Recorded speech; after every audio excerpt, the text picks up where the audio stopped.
Good morning, everyone. Welcome back to 10 Minutes Daily Cafe Chat. I'm Emily. And I am Lisa. Happy Wednesday, April 15th, 2026.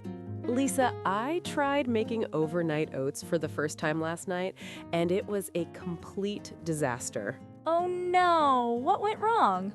I do not know how, but I added way too much milk.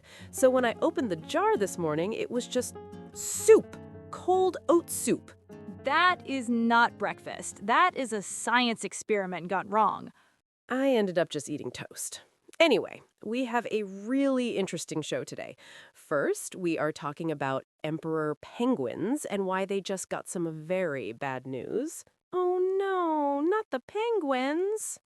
Then we are looking at a huge study that found your DNA might decide whether a popular weight loss drug actually works for you. Ooh, that is interesting. And finally, scientists just discovered over 100 new species in the deep ocean, including something called a ghost shark. Wait, a ghost shark? I need to hear about that immediately. Patience. But first, if you are new here, we chat about real news in natural English every day. Just 10 minutes. Perfect for your commute or your morning coffee. So hit that subscribe button and practice with us every day. Today's keyword is vulnerable. Vulnerable. That's a kind of heavy word for a Wednesday morning. It is, but it fits perfectly. It means easily hurt or at risk. And today, every story connects to that idea in a different way. Okay, I'm in. Let's go. All right, so this is actually pretty sad news. Emperor penguins, the biggest penguin species in the world, just got officially classified as endangered. Endangered? I knew things were not great for them, but that is a major step up from where they were before. Right. They used to be listed as near threatened on the IUCN Red List. That's the international system that tracks how close species are to extinction. And now they jumped straight to endangered? All the way up. It means they face a very high risk of disappearing from the wild. What's actually causing it? Is it just the ice melting? Pretty much. Emperor penguins completely depend on sea ice for two critical parts of their life. The first one is raising their chicks. The babies need stable ice to stand on before their feathers are ready for the water. Right, because they cannot swim yet. Exactly. And the second one is their molting season, when they shed their old feathers and grow new ones. During that time, even the adults physically cannot swim. So if the ice breaks apart too early, the chicks literally have nowhere to go. Exactly, and that's what's happening. Satellite data shows that sea ice on Antarctica has been breaking up earlier and earlier because of rising temperatures. How much damage has that already done? Between 2009 and 2018, the penguin population dropped by about 10%. 10% in less than a decade. That's alarming. And the projections are worse. Scientists say that, depending on how much the planet warms, emperor penguin populations could fall by 30 to 59% over the next 3 generations. How many are left right now? The most recent count from 2020 found about 256,500 breeding pairs across 54 colonies. That sounds like a lot, but when you consider the rate of decline, it gets scary fast. One scientist called them sentinel species, right? Like a warning signal for the whole planet. Exactly. A specialist from the IUCN said emperor penguins tell us about our changing world. And it's not just them. The Antarctic fur seal was also moved to endangered in the same report. The fur seals too? Why? Their food source, krill, is being pushed into deeper water by warming temperatures. Their population dropped by more than half since 1999. So the whole food chain down there is unraveling. That's what makes it so vulnerable. Okay, shifting gears completely, you have probably heard of Ozempic by now, right? Are you kidding? It is everywhere. Every headline is about celebrities losing weight on it. Totally. But wait, do you actually know what Ozempic is? Honestly, not really. I just know the name. It was originally a diabetes drug, type 2 diabetes. Oh, so it is medical, not just a diet product. Right, but it also reduces appetite, so it exploded as a weight loss treatment. Ah, that's why I keep seeing it in diet headlines. Got it. Well, a massive new study just found that for about 10% of people, these drugs might not work very well at all, and the reason is in their DNA. So 1 in 10 people are just genetically resistant to it? That's a huge number. The study was published in Nature and used data from nearly 28,000 people through DNA testing service 23andMe. That's a huge sample size. It is. They studied how genetic variants affect both weight loss and side effects. And what did they find? On average, users lost about 10% of their body weight, but the range was massive, anywhere from 0 to 25%. 0 to 25? That's a wild range. Much of that comes down to variants in 2 genes, GLP-1R and GIPR. Those are the exact targets these drugs work on. So if you have a certain version of those genes, the drug just doesn't do as much, or it does more. People who carried 1 copy of a particular variant lost about 3/4 of a kilogram more than average. And if they had 2 copies? About 1.5 kilos more. So genetics can push you in either direction. That makes so much sense. I always wondered why some people transform and others are like, nothing happened.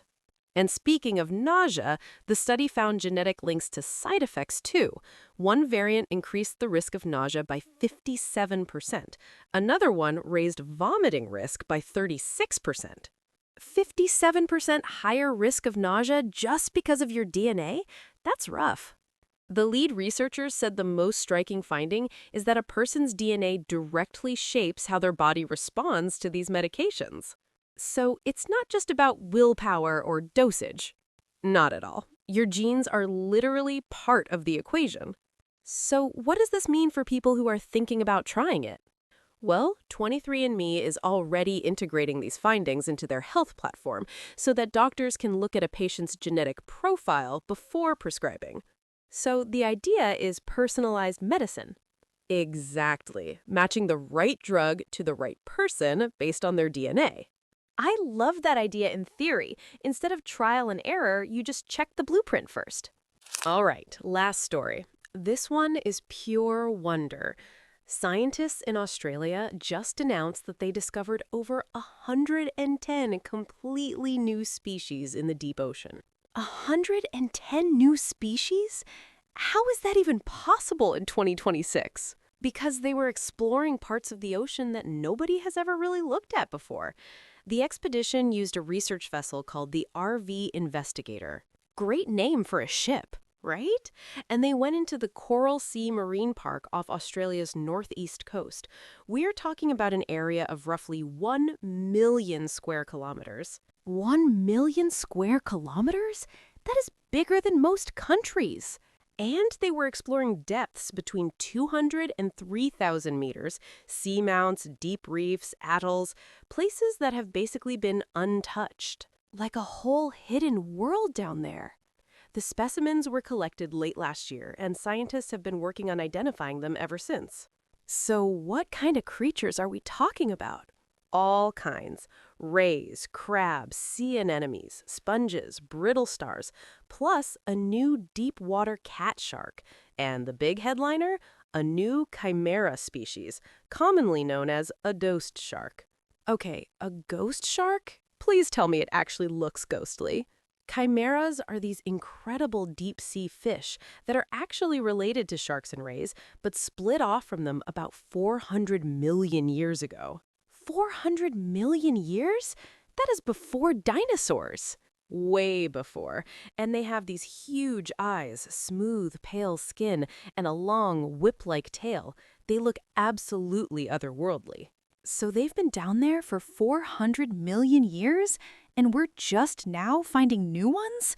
That blows my mind. The lead scientist from CSIRO said they also spotted a sand tiger shark on deep-toed cameras, super rare in those waters. Wow. And is the count still going up? They think the final number could end up being over 200 new species once all the analysis is done. 200! And these animals have just been living their lives in total darkness, completely unknown to us. That's what humbles me about the deep sea. We think we've mapped the planet, but the ocean is this massive blind spot. It also makes you think about how vulnerable these ecosystems are. If we didn't even know they existed, how do we protect them from things like deep-sea mining or pollution? That's exactly the argument the researchers are making. You can't protect what you don't know is there. And discoveries like this give us the evidence to push for that. What a lineup today. Penguins fighting for survival, your DNA deciding how your body reacts to medicine, and ghost sharks hiding in the deep sea. Honestly, the penguin story hit me the hardest. There's something about knowing the exact numbers. 256,000 pairs, 10% gone in a decade. That makes it feel so real and so urgent. For me, it was the deep sea story. The idea that there are hundreds of species living right here on our planet that we have never even seen before is mind-blowing. And the Ozempic one is just fascinating from a science perspective. We're entering this era where medicine is not one size fits all anymore. Your body is unique down to the DNA level, and treatments should reflect that. Which brings us back to our keyword, vulnerable. The penguins are vulnerable to climate change. Our response to medication is vulnerable to our genetics.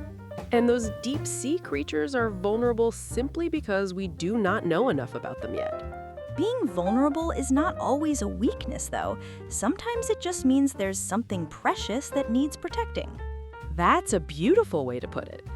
All right, here's our question for you, listeners.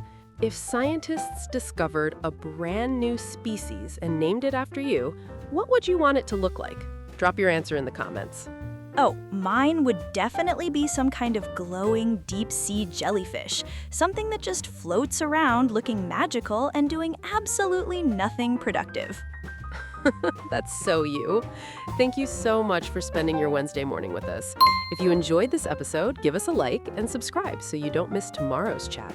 See you tomorrow, everyone. Bye-bye.